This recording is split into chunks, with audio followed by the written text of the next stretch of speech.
Guys, kinakayod ko na ang buko. Ayan. Guys, ito ang ating mga ingredients.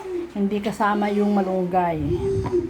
Fruit cocktail, tidbits, nata de coco, kaong, Nestle cream, and Alaska condensed milk. Guys, ito na ang Nestle cream. Halo ko naman ang condensed milk. Yan, ito na guys. Magkahalo na ang Nestle cream at ang condensed milk. Lalagay na natin to.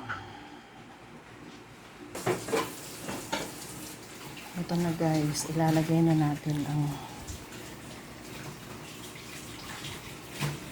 fruit cocktail, ang tidbits, ang nata, ang kaong, at ang buko.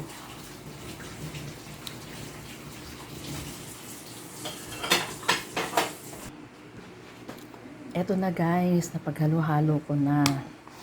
Ito ang ating buko salad. Ayan. Lalagyan na natin sa lalagyan.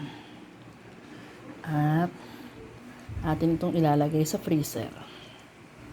Kasi mas maganda na yung siya ay frozen.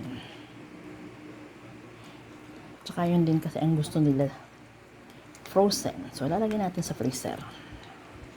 Ayan. Okay guys. Then ako magawa ng buko salad. Okay guys. Bye.